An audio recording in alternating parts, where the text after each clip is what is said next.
Canada's new Democratic Party says it will seek official recognition of the 1984 Sikh Genocide in the country's parliament. Now, the NDP supports the ruling Liberal Party of Prime Minister Justin Trudeau. The NDP party leader Jagmeet Singh has said that on the 40th year of the Sikh riots, the Sikh Genocide should be recognized at the federal level. Now, this comes from a report by Aniruddha Bhattacharya, the Canada correspondent of the Hindustan Times. And it's interesting because Canada has in the past voted to declare China's treatment of Uyghurs and Russia's invasion of Ukraine as genocide. What does this mean for India? This new listing, this proposed listing of the 1984 anti-Sikh riots as a genocide. Joining me to talk about this are Ambassador Gauri Shankar Gupta, Pathikrit Payne, and my colleague Aditya Raj Kaul. Aditya, any surprises here? Another surprise from Canada, genocide for the Sikh riots of 1984? Well, not surprising. This has happened before as well. In the year 2010 last, Yes. that a Liberal MP had moved such a resolution inside the House of Commons in Canada, Right. but was rejected. Right. Thereafter, in the Ontario legislature, Yes. this was picked up yet again in 2017. In 2016, Jagmeet Singh had moved it, but it Right. had failed. But it was recognized in 2017. And Right. as you would see, Yes. since 2017, we have had rough ties with Canada. Yes. Even during the multiple visits of Justin Trudeau to New Delhi, Yes. there has been a rough patch between the bilateral ties, which worsened after Justin Trudeau's last visit to Right. New Delhi during the G20. Yes. And this is because the Liberal Party, Justin Trudeau himself, Yes. has been in bed with the NDP, Jagmeet Singh, Right. openly espousing the cause of the Khalistani terror groups, Yes. and protecting terrorists like Hardeep Singh Nijjar and now even Gurupatwant Singh Pannu and Sikhs for Justice. Right. They haven't acted against them. The question certainly is that why is Justin Trudeau doing so? Right. And on the other hand, if at all Jagmeet Singh moves this and this is passed by the House of Commons in Canada, Yes. this would be certainly the last nail in the coffin in the relations between India and Canada that are already worsened and as Absolutely. of now have not normalized completely. Absolutely. Ominous words there. Ambassador Gupta, this move by the NDP to call the 1984 Sikh riots is a horrible chapter as it was in India's history. But for another country to declare it a genocide, I mean, how much worse are India-Canada relations going to be after this? As Aditya said, it's possibly going to be the last nail in the coffin of this relationship. Sandeep, this is absolutely uncalled for. You see, it was unfortunate that these riots happened. Right. And the government of India has taken necessary steps inside the country to handle these issues properly. Right. And some of the people have also been punished. Right. Now, a foreign country passing a resolution calling it genocide Yes. has absolutely no locus standi in this matter. Right. These countries, if you look at their own history, recently you must have seen when the Queen or the King visited from Britain. Yes. When they initially moved to Canada, the Europeans, Yes. they actually obliterated all the local Canadians that time, millions Absolutely. of them. The Native Americans And, in Canada. Yes. And it took them, several decades, or in fact several hundred years, before they apologized for that. Right. Now, these kind of people who have perpetrated crime on the entire humanity, Yes. not only in Canada, but also in Australia, also in US, Right. also in the Caribbean and in Mexico, Right. have no legal right to judge the situations in other countries, which is purely domestic. India Right. has a robust constitution, it has a judiciary which is very independent, and it has political parties which are very, very vibrant and very, contesting against each other. Yes. So they are all there to talk about these issues. They have taken steps, they have talked about it. Canada has no jurisdiction to pass any resolution of this nature either in the parliament or anywhere else. Right. If they do so, I think it is absolutely uncalled for. The government of India, of course, will protest it. But as you know, Prime Minister Trudeau is completely gone insane, if I can use this word. He doesn't know how to handle foreign relations, Right. not only against India but also with other countries. He is intruding into the domestic affairs of many countries. Yes. He directly addressed our farmers when the farmers' agitation was going on. Right. He is actually directly supporting the division of India in terms of Khalistani movement. So Yes. these are some of the issues which are absolutely undesirable. Right. But I think, in my view, it would be best for us, apart from protesting it, we give very little coverage to these events. If we Right. ignore them, I think that would be the best and befitting reply Right. to such measures. Absolutely. And Ignorance and completely, if the press and media can completely ignore them, I yes. think that would be the best response to Canada. Right. That's an interesting way of looking at it by ignoring an issue like that. But it just so happens, Ambassador Gupta, it's being moved by a political party which is supporting the ruling government in Canada. So it's actually an escalation in this entire diplomatic incident, if I might call it that, between India and Canada. But Pathikrit, the point that Ambassador Gupta made is that Canada is certainly in no position to judge events like 1984, the Sikh riots, given Canada's own history, colonial history of the the annihilation of Aboriginal tribes of North America and of course in other parts of the world, in Australia as well. But how do you see this new move? I mean, is this another diplomatic move by Canada to pressurize India? The Cold War that's been going on between India and Canada over the last couple of years, is this the absolute low point in India-Canada relations? What's your take on this? Sandeep, first of all, elections are due in Canada in the fall of 2025. So Right. for somebody like Trudeau, whose political traction has drastically gone down, Yes. I think he would be desperate to continue with the alliance with the NDP, and he knows that if he doesn't agrees to what the NDP says, that without that support, it is difficult for him to come back. Already, Right. chances Right. are very low.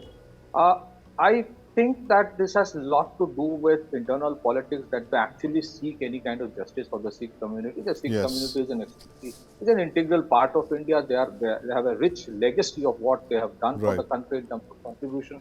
The same people of NDP and Trudeau's government remain silent when it comes to persecution of the Sikhs in Pakistan and Afghanistan. Yes. So that is one story that often gets ignored. The third thing is that, see, Canada lives in the colonial era in terms of its mindset. It finds it difficult to accept that today, when they try to do things like this, they presume that it would impact the world, but it bites more than it can chew. I mean, Right. India's GDP today is twice that of India, or twice Yes. that of Canada. So Right. nobody cares two hoots when Canada does these things. Right. Right. But they would still do these things. But let me tell you one thing. I still believe, often Canada is used as a proxy by their immediate neighbor, the big Right. brother there, Right. to do these things, to needle somebody else, who Yes. the Americans often would not directly do it.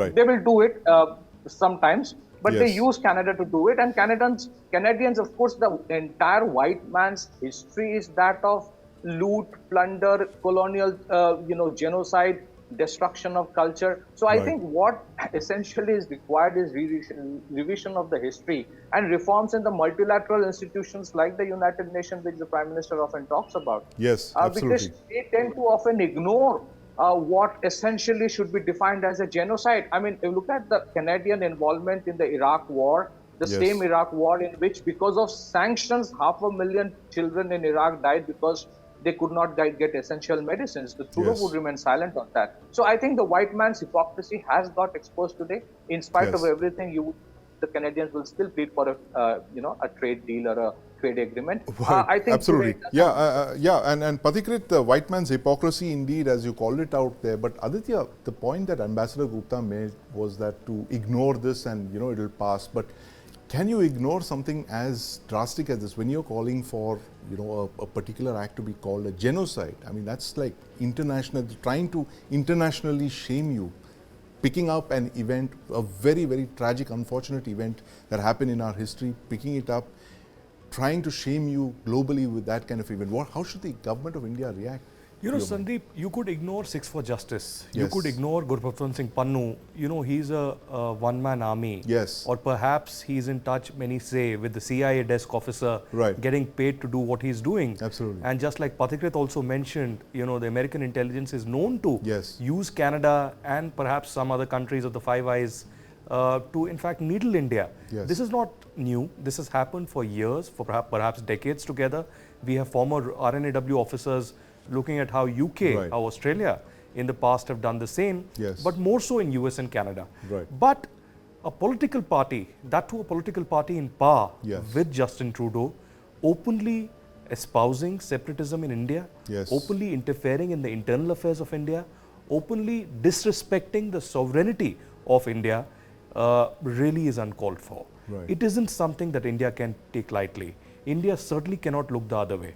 You know, even a country like China would react to it. Yes. So I think India, which firmly believes in the democratic principles Right. and rules of engagement, rules of bilateral, ties, and Vienna Convention, would expect Canada to explain its situation. I would expect India to, in fact, not only protest this Right. and perhaps release a statement, but Yes. also summon the envoy Right. and say that why a person who's in the government Yes. is indulging in such activities. Because in this particular case, during the Vaisakhi Yes. festival during the weekend in Surrey of British Columbia, Yeah. Jagmeet Singh visited the Sikh community, which was peacefully celebrating Yes. along with a lot of Indian diaspora. Right. And suddenly he comes to the table, Yes. he almost inaugurates a photograph of Hardeep Singh Nijjar Right. and then goes on to say that he will move in a resolution inside the parliament calling for an official recognition of the Sikh genocide. But Yes. perhaps in his mind he is also upset because Yes. in 2013 when the Congress government was in power, Right. he was denied a visa to visit India. Absolutely. Because of his activities and because of his provocation of violence in India. So I think Right. India will certainly take it very seriously, but Yes. India has also realized, just like we have ignored Pakistan for Right. years together, Right. we will ignore Canada. Yes. But whenever there are questions on the integrity, sovereignty of the country, Right. of course the foreign ministry will raise the issue. The foreign ministry will raise the issue, as Aditya said. But Ambassador Gupta, this genocide label that Canada has been distributing around the world to countries it doesn't like very much, it's non-binding. It's the government of Canada can't do much about it, beyond label someone, tar someone with this brush of genocide. But the whole grandstanding of Canada in this respect of genocide, we declare this particular thing. How does that play out globally? The fact that it's interesting that two other countries are in the same bracket in the recent past. China for the Uyghur, what they're doing, their treatment of the Uyghur minorities, and of course Russia with Ukraine. And now India is being bracketed in this club of China and Russia. What's your take on this? You see, first of all, I said that government of India should protest. Right. But media should remain silent and should ignore it. Right. I did not say the government of India should not protest. Yes, we Right. must protest. So that is one correction.